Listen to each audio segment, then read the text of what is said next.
El séptimo y último dolor y gozo de nuestro Padre San José es el quinto misterio gozoso, en el que a mí cuando rezo el rosario me gusta decir solo y contemplar solo el niño Jesús hallado en el templo, porque si el misterio es gozoso, la parte de la pérdida es el dolor. Y a mí me gusta detenerme en el encuentro, porque lo paso muy mal pensando en aquellos 3 días de María y José. Pero en este caso se trata de un dolor y gozo de San José. En esa carta de 1913 dice Santa Ángela de la Cruz que el niño se perdió en el templo y nuestra Santísima Madre apenas se apercibe que no estaba Jesús con su Padre, sale por todas partes en su busca, corre por las calles y por las plazas llena del más intenso dolor, pero nada. Pasa un día y otro, y hasta que no se cumplen los 3 días de amarguras, de incertidumbre, de penas interiores, por si la pérdida tan dolorosa había sido por culpa suya, hasta que no sufrió toda clase de aflicciones, no apareció en el templo disputando con los doctores.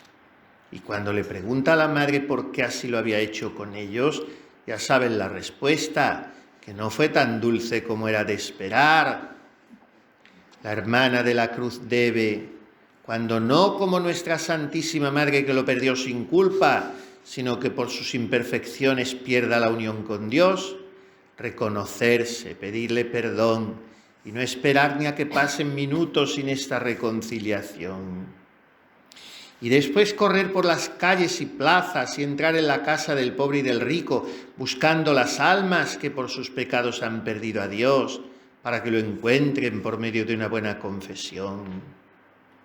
Y no perdonar sacrificios ni privaciones para ganar almas para Dios, sudar pasando trabajos por inculcar en la juventud el santo temor que las haga huir del pecado, orar, pedir y suplicar para que sus esfuerzos sean fructuosos. Y todo esto sin pedir milagros, como no lo pidió nuestra Santísima Madre el adivinar dónde estaba su hijo, sino que le costó el trabajo de buscarlo. Nosotras nunca pidamos se hagan las cosas sin poner de nuestra parte.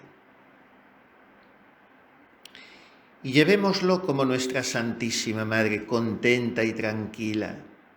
Y como ella, abrazada al divino niño, abracémonos más y más al Sagrado Corazón. Esto es lo que dice nuestra querida Sor Ángela de la Cruz.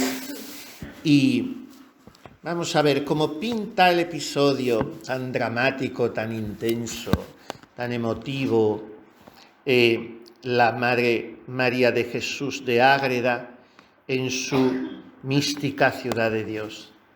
Ya como que empieza una parte ya de la edad de Jesús más entrada en la adolescencia, la adultez, pues empieza en el libro siguiente, en el libro 5, a partir del capítulo 4 del libro 5, nos presenta a la Sagrada Familia yendo, como todos los años, en el tiempo de la Pascua de los Ácimos, según prescribía el Levítico, al templo de Jerusalén.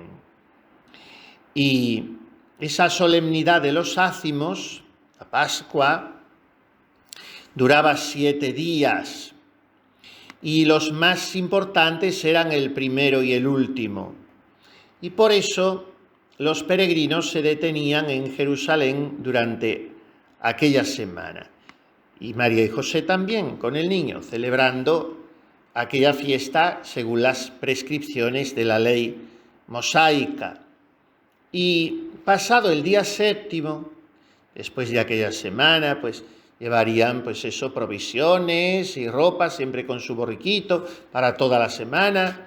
Ya de un año a otro, más o menos, tendrían concertada un hospedaje, una posada, en fin. Pasado el día 7, se vuelven para Nazaret, y al salir de Jerusalén deja al niño a sus padres sin que éstos lo adviertan, y ellos, ignorantes de que se ha quedado allí, prosiguen su camino. Para ello se vale Jesús de la costumbre y concurso de la gente. Como había tantos forasteros, suelen dividirse a la vuelta en caravanas, apartándose las mujeres de los hombres.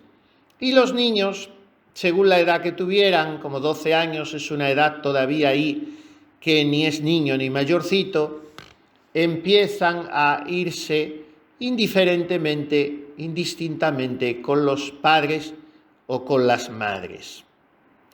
Y entonces así pasó con el niño Jesús. Y así caminan María y José todo un día, dice San Lucas, en capítulo 2, versículo 44. Y ya después del primer día, en ciertas encrucijadas que estaban predeterminadas, se iban despidiendo los grupos grandes de forasteros, se iban ya diluyendo las caravanas y ahí se unían ya los esposos otra vez. Y en ese final del primer día vio la Virgen que no venía el niño con San José como ella había pensado, y él vio lo mismo. Y quedaron los dos casi enmudecidos, con el susto y admiración, sin poderse hablar por mucho rato, y cada uno respectivamente, gobernando el juicio por su profundísima humildad, se hizo cargo a sí mismo. O sea, hacerse el cargo es reprocharse a sí mismo de haberse descuidado en haber dejado a su hijo que se perdiese de vista. Porque ignoraban el designio, en este caso, Dios les quiso ocultar el misterio por el cual tenía designado que las cosas discurrieran así. Cobraron los esposos algún aliento después del susto y del disgusto tremendo, y con sumo dolor confirieron lo que debían hacer. Sumo dolor, el primer dolor de San José.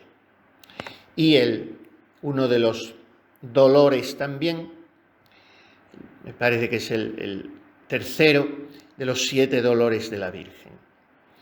Y la amorosa madre dijo a San José: Esposo y Señor mío, no sosegará mi corazón si no volvemos con toda diligencia a buscar a mi Hijo Santísimo.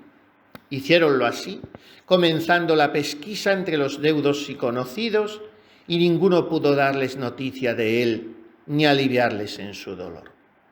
Y entonces la Virgen se volvió a los ángeles y les pidió que la consolasen y que le dieran noticia de mi amado, como dice el Cantar de los Cantares 3.2.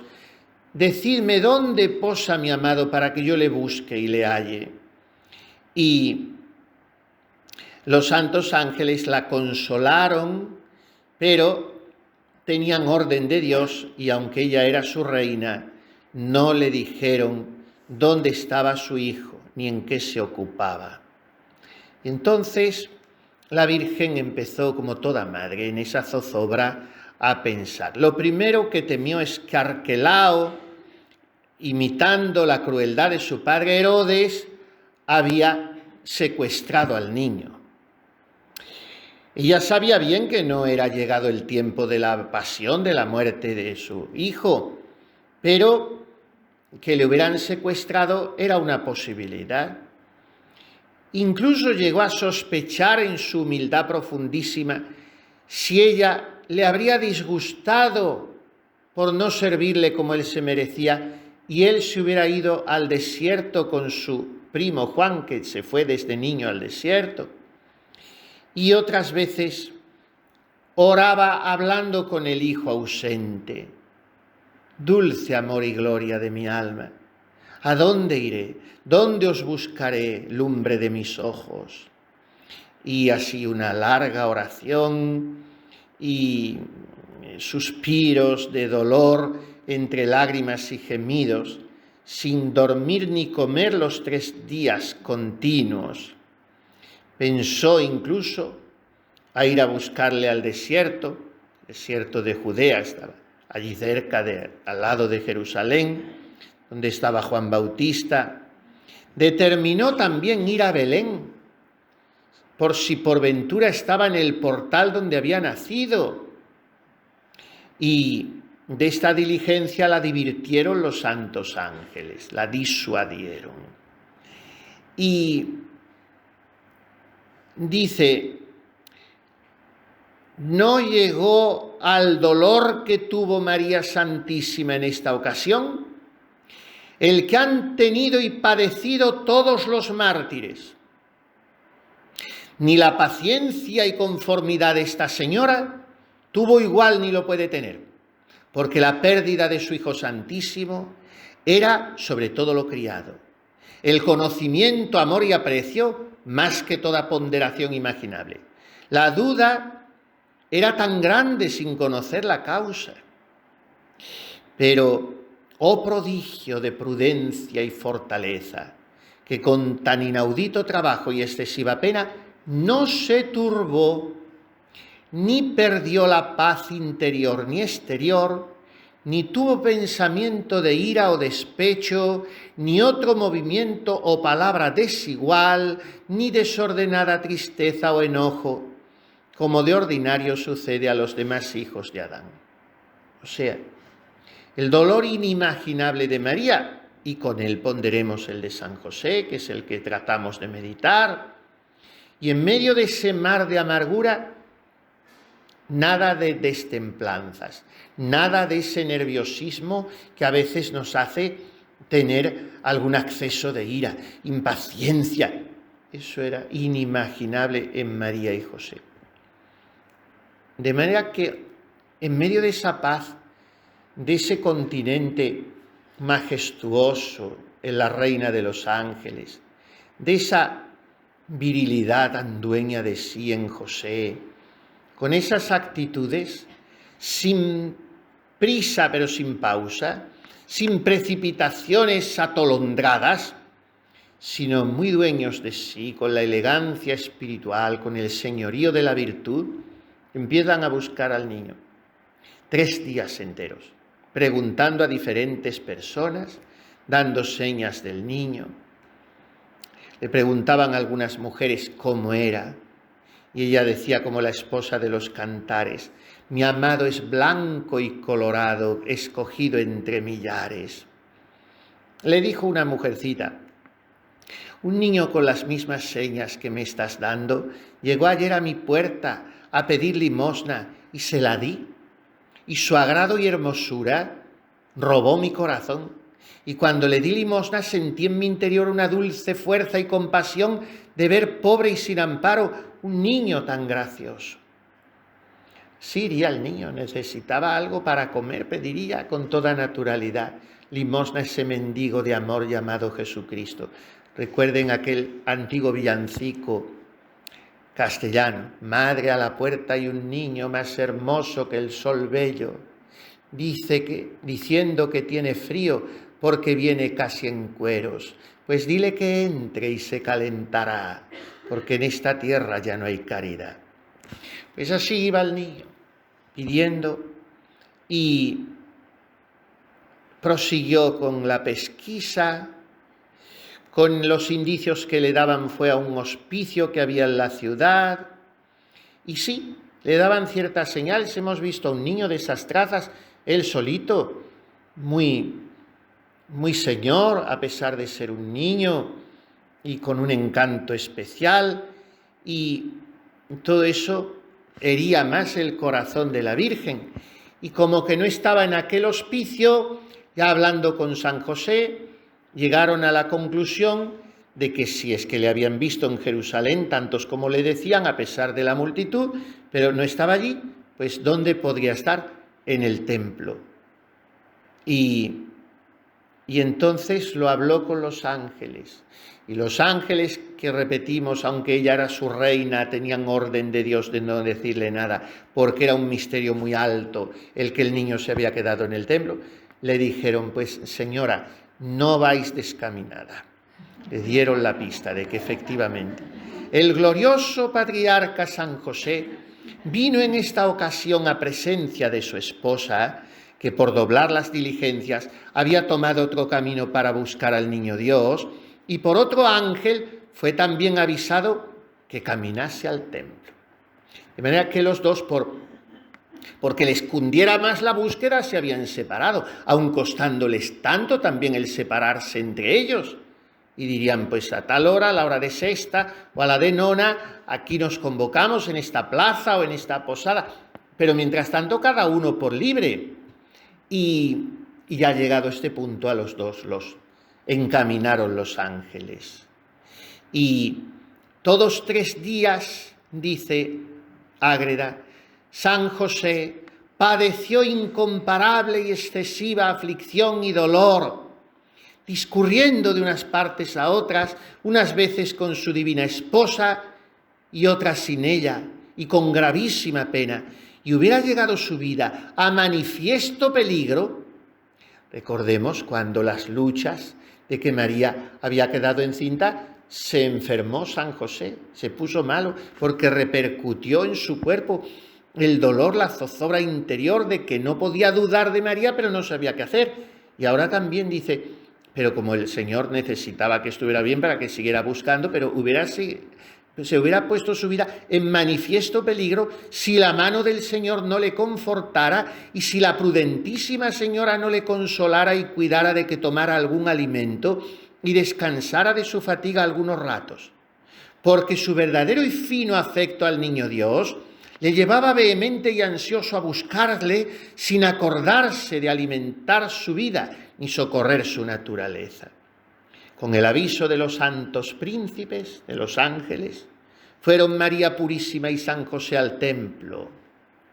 Y aquí termina este capítulo añadiendo la doctrina que le da la Reina del Cielo, como estamos acostumbrados a ver al final del capítulo. Y lo que es perder a Dios, y cómo hay que saber buscarle. Yo perdí a mi Hijo Santísimo, habla la Virgen de la pérdida por el pecado también. Yo perdí a mi Hijo Santísimo en cuanto a la presencia corporal. Y aunque fue con esperanza de hallarle, el amor y la duda de la causa de su ausencia no me dieron reposo hasta volver a hallarle. Esto quiero que tú imites, carísima. Ahora le pierdas por culpa tuya o por industria suya. Ni la tribulación, ni la angustia, ni la necesidad, ni el peligro, ni la persecución, ni el cuchillo, lo alto ni profundo dividan entre ti y tu bien. Pues si tú eres fiel, no serán poderosos para privarte de Jesús ángeles, principados, ni potestades, ni otra criatura alguna. Tan fuerte es el vínculo de su amor y sus cadenas que nadie las puede romper si no es la misma voluntad de la criatura. En el capítulo siguiente, que es el 5, nos pinta la escena del encuentro. Y entonces una visión intelectual que tuvo también la Virgen de la divinidad de su Hijo en este momento, y los ofrecimientos que hizo de sí mismo como víctima al Padre el niño, que hizo aquellos 3 días, discurrió por las calles, miró con su divina ciencia todo lo que por aquellas calles iba a sucederle 20 años más tarde en su pasión. Lo ofreció todo a su eterno Padre por la salud de las almas. Pidió limosna aquellos 3 días para calificar desde entonces a la humilde mendicación como primogénita de la santa pobreza. Lo que hacen ustedes cuando van pidiendo limosna. Es decir, esto es una manera de expresar, de profesar nuestra pobreza, de confesar públicamente nuestra pobreza. ¿Quién iba pidiendo? Para canonizar la mendicación, dice la Madre Agreda, como primogénita de la santa pobreza. Visitó los hospitales de los pobres, Y consolándolos a todos, partió con ellos las limosnas que había recibido. Y dio salud ocultamente a algunos enfermos del cuerpo y a muchos de las almas, ilustrándolos interiormente y reduciéndolos al camino de la vida eterna. Y con algunos de los bienhechores que le dieron limosna, hizo estas maravillas con mayor abundancia de gracia y luz, para cumplir desde luego la promesa que había hecho, que haría después a su iglesia, que quien recibe al justo y al profeta en nombre del profeta, recibirá merced y premio de justo. Y después fue al templo, después de todo eso.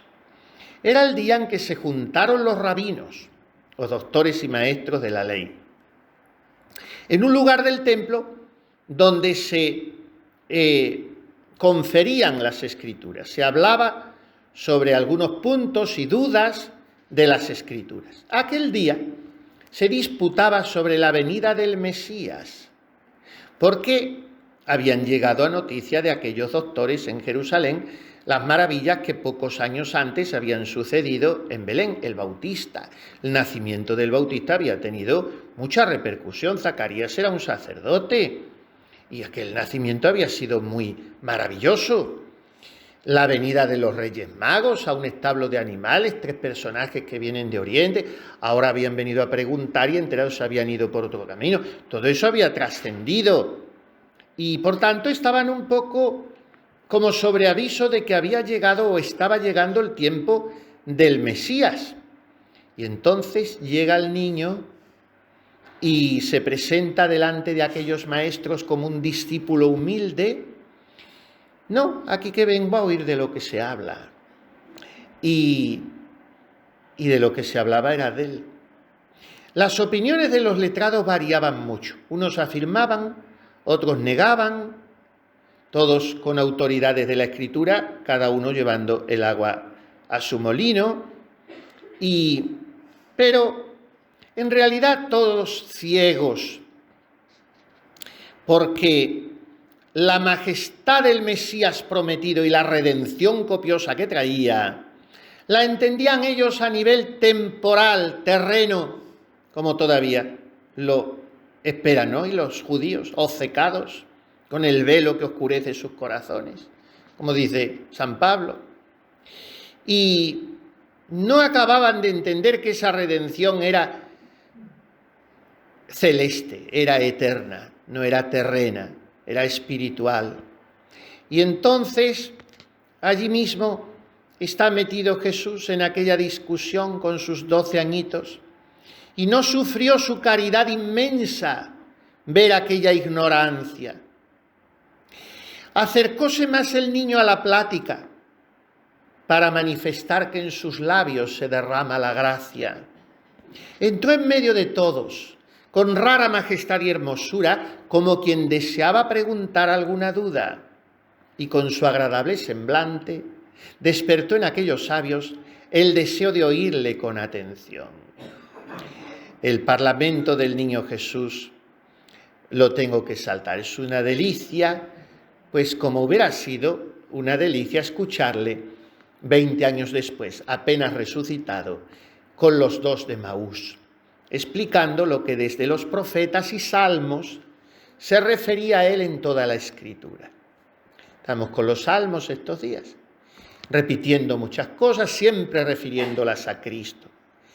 Y ustedes podrían pensar que no lo piensan, pero alguien podría pensar, bueno, qué forzado repetir todo esto a Cristo tantos siglos antes de él, pero si lo hizo él mismo, camino de Maús, comenzando por Moisés y siguiendo por los profetas. Les explicó lo que se refería a él en toda la Escritura y en este momento también, solamente que no decía, ese soy yo, como lo dijo años después en la sinagoga. Hoy se cumple la Escritura que acabáis de oír. Por eso querían luego despeñarle, apedrearle, y abriéndose paso con imperio se alejaba. Pero era él. Y entonces es un discurso muy, muy largo, muy bonito, pero como digo, si algún día tienen tiempo, que tardarían mucho, pero cada día un sorbito, pues lean esta mística ciudad de Dios.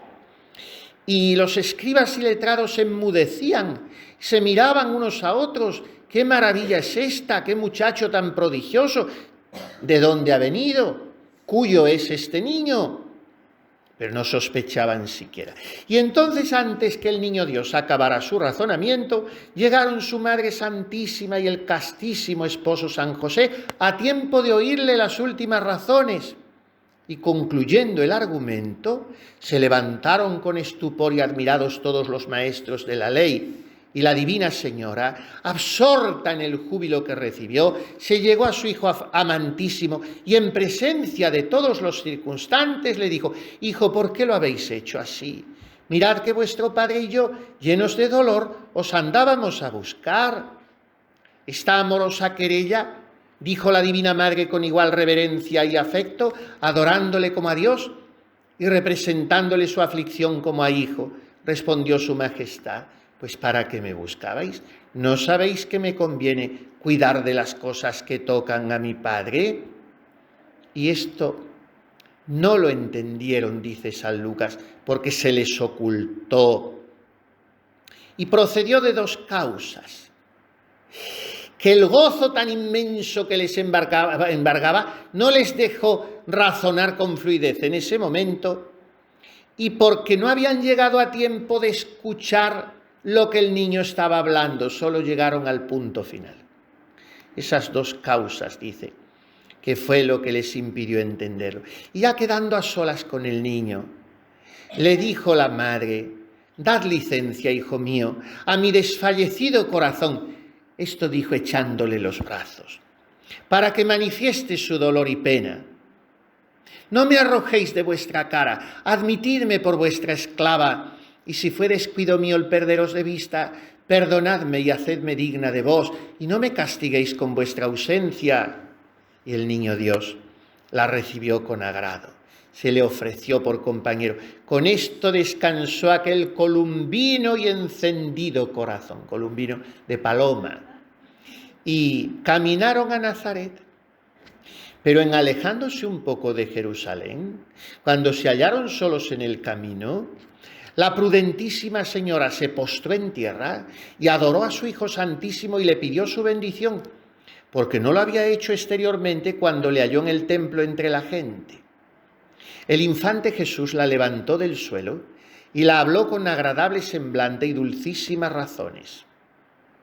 Y en el interior del Hijo Dios conoció la Divina Madre todos los misterios y obras que el mismo Señor había hecho en aquellos 3 días de ausencia, y lo comprendió todo. Y pidió a su Majestad descansase un poco en el camino, le dio de comer, y así fueron por el camino, hablando a veces, orándolas más, sobre aquel misterio a que habían asistido. Convirtió el Redentor muchas almas al camino de salvación en la vuelta a Nazaret, porque todavía volvían muchos peregrinos que se habían quedado rezagados en Jerusalén. Y llegaron de vuelta a Nazaret, y San Lucas compendia todo en esas palabras, que Jesús estaba sujeto a sus padres, la humildad, la obediencia, y estuvo para vivir ya esos 20 años, 18 años de vida íntima y familiar con Jesús. Recibió María muchas gracias convenientes y proporcionadas para ejercer sus ministerios para con Jesús. Y tuvo tanta gracia la Virgen que de su plenitud redundaba en el felicísimo esposo San José, para que también él fuese digno padre putativo de Jesús dulcísimo y cabeza de esta familia. Y entonces se estableció como una santa porfía, dice esta madre, de obediencia entre los tres, de sumisión, de docilidad y de una intimidad divina extraordinaria. No puedo ya alargarme más, termina este capítulo, que es una belleza, porque no he dicho casi nada, sobre todo ese discurso largo de Jesús ante los doctores. Todo está recreado, pero todo pudo ser verdad. Y entonces la doctrina que da la Reina del Cielo al final del capítulo es que a veces conviene que se nos ausente Jesús para buscarle con más vehemencia, con más amor, con más interés. Y por eso nos enseña María a buscarle con ella y con José.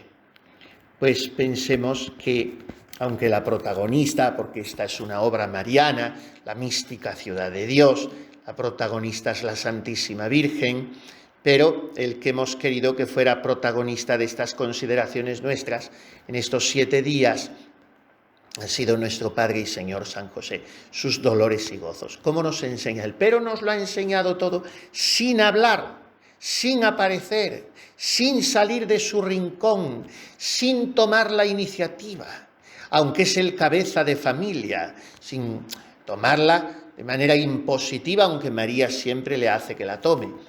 Pero qué discreción, qué modestia, qué silencio, qué elegancia, qué saber estar, qué humildad, qué dominio de los sentimientos, qué poco afán de dramatizar, qué ecuanimidad, qué equilibrio, qué virilidad, qué fortaleza, qué justeza en el actuar, qué prudencia. Todo lo que aprendemos de José. Joseph justissime, castissime, obedientissime, fidelissime, pacientissime. Todo aquello que le decimos en las letanías a nuestro Padre San José. Que Él nos enseñe con María, su esposa y Madre nuestra, a amar a Jesús todos los días de nuestra vida, cada día un poco más. A tener cada día, como decía San Francisco de Sales, por intercesión de José y María, a tener cada día un poco de cielo para tener un día el cielo entero y alabar allí a Jesús con María y con José para siempre, siempre, siempre.